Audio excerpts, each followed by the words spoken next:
Halo rekan-rekan, apa kabar? Ketemu lagi di channel saya. Hari ini adalah hari Rabu tanggal 2 November 2022. Ini sudah jam 8 sore tapi masih terang ya di depan karena ini sudah masuk musim semi ya. Jadi gelapnya dia lebih lama. Ya, hari ini baru pulang kerja.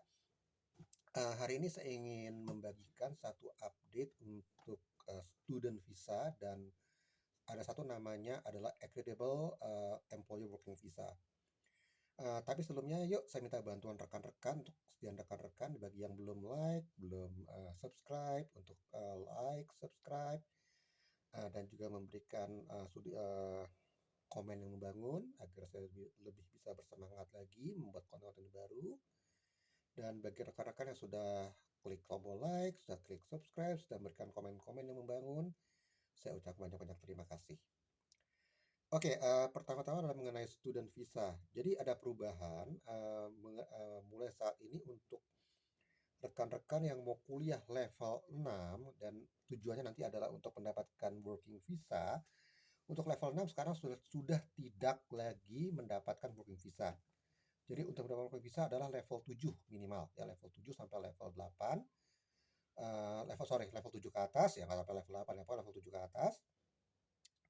Dan itu pun ada kategorinya, itu masuk green list ya. Jadi untuk untuk hospitality, untuk bisnis, kalau rekan-rekan bisa ambil ambil studi di bidang itu udah nggak masuk lagi kategori dibilang tuh eh, shortlist skill ya. Dulu sebenarnya shortlist skill saya udah nggak masuk lagi. Yang adalah masuk green list atau ke apa-apa aja.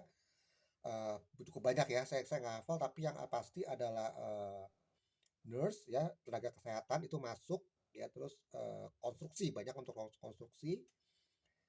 IT ada tapi tidak semuanya, itu ada beberapa bagian aja.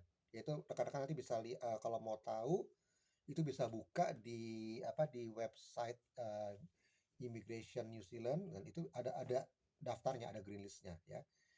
Dan untuk student visa itu dibagi dua. Satu adalah kategori untuk diploma, jadi rekan-rekan datang kemari course saja, tidak mendapatkan title ya, jadi cuma course, hanya diploma. Yang kedua adalah rekan-rekan mendapatkan title seperti bachelor atau S2 ya, S2 terus doktoral ya, itu dibagi dua. Nah, bedanya apa?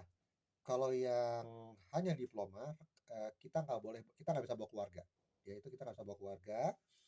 Dan yang untuk kita ada misalnya untuk mendapatkan gelar ya, itu bisa, itu pasti boleh bawa keluarga. Ya, itu aja. Terus yang kedua adalah working visa. Ada perubahan dari working visa. Sekarang essential working visa sudah dihapuskan. Sekarang diganti oleh accreditable employer working visa.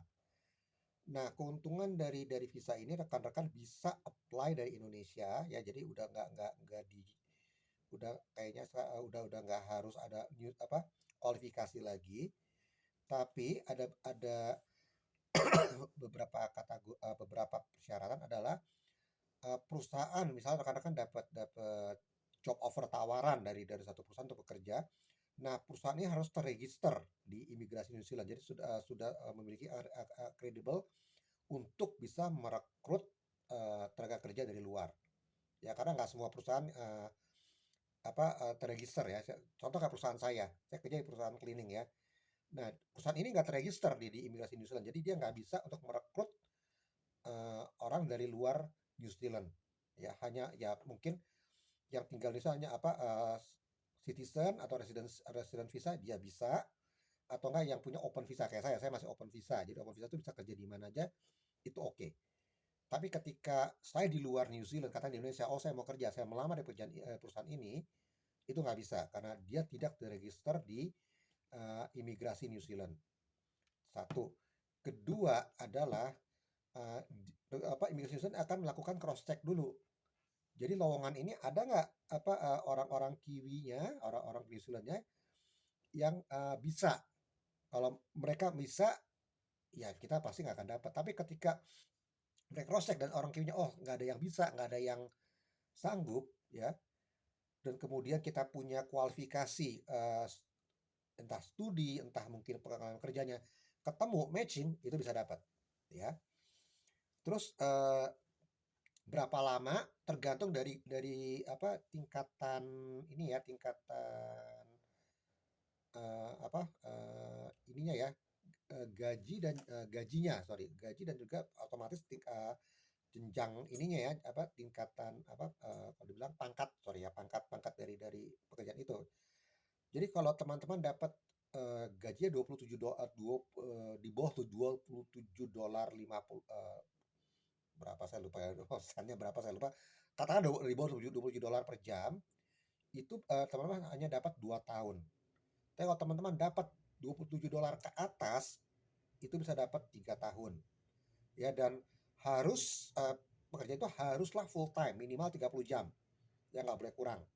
Ya, 30 jam ke atas itu harus.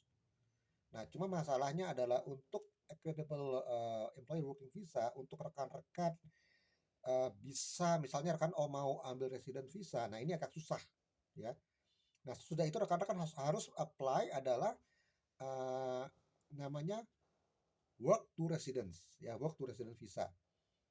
Dan untuk pekerjaan work to residence visa ini nggak gampang ya rekan-rekan. Jadi hanya beberapa ada kategorinya. Sekali lagi itu banyak juga. Yang saya ingat adalah itu dibagi dua ya, dibagi dua. Jadi ada layer 1, layer 2. Layer 1 saya nggak tahu, saya lupa itu banyakan adalah apa kayak kayak mungkin kayak dokter, terus audiologist, sorry, apa saya lupa. Pokoknya scientist lah ya, atau enggak dokter yang mungkin dia punya spesialisasi cukup tinggi. Itu bisa namanya straight to residency, itu bisa langsung apply ya. Nah, layer 2 itu contoh seperti guru ya, guru itu, terus suster, health nurse, atau pekerja-pekerja kesehatan, healthcare ya, cuma saya kurang tahu kategorinya apa aja. Nah, itu masuk ke work to residence itu harus kerja selama 2 tahun dulu untuk bisa dapat untuk bisa apply residency ya. Terus apakah perlu kualifikasi? Nah, ini saya nggak tahu. Untuk ini saya kurang tahu ya. Itu harus harus ditanyakan lagi, harus dicari, mungkin harus cari informasi ke ke bagian yang lebih mengerti, atau orang-orang yang lebih kredibel ya di bidangnya. Seperti contoh kayak apa immigration advisor ya, itu harus tanya ke situ. Ya, saya nggak ngerti soal itu, saya hanya membagikan infonya saja ya. Sekali lagi saya katakan tolong ya, masih banyak yang menanyakan bisa nggak cari kerjaan. Lagi katakan saya nggak bisa ya, saya bukan agen pekerjaan, saya hanya membagikan info ya, dan ini info saya berikan, dan ya rekan-rekan yang harus menjalankan. Kalau emang tertarik, emang oh saya mau coba, ya silahkan, tapi harus menjalankan ini ya. Nah, gimana cara kita untuk mengecek mengecek apa namanya, sorry, perusahaan ini masuk ke dalam kategori credible atau tidak? Itu rekan-rekan bisa bisa lihat di websitenya imigrasi New Zealand, itu ada ya. Atau kalau kalau rekan-rekan mau, bisa bisa juga bertanya ke immigration consultant yang ada di Indonesia, itu banyak di websitenya, rekan bisa bisa lihat. Atau rekan kalau mau, saya bisa bisa bisa saya bisa memberikan sorry, satu orang ya, dia emang immigration consultant, itu saya bisa bisa bisa memberikan, kalau rekan-rekan butuh ya, saya bisa memberikan uh, ininya ya, untuk emailnya, atau kontak kontak uh, kontak ininya ya, kontak detailnya ya. Nah, cuma satu saran saya juga, jangan menanyakan soal pekerjaan ke dia ya, karena ada beberapa, sorry, saya bukannya mau mau menjelekan, bukan saya mau mau cuma untuk bully, atau oh begini, enggak ya, sorry. Karena dia ada beberapa kali komplain ke saya, mengeluh ke saya, ini kok orang-orang dari ada beberapa saya kasih ke dia kok dari Indonesia, kok nanyain minta dicariin kerjaan. Ya, saya bilang jangan menanyakan hal itu ke dia karena bahkan ke imigrasi ya Coastal Immigration saran jangan. Kenapa? Karena mereka tidak apa, bukan, agen penyedia tenaga kerja, ya. Mereka hanya membantu di bidang visa, ya. Sekali lagi visa, bukan pekerjaan, ya. Oke, itu aja dari saya untuk hari ini rekan-rekan. Mudah-mudahan cukup bermanfaat, mudah-mudahan cukup membantu. Sampai ketemu lagi di lain kesempatan. Oke, see you. Bye-bye.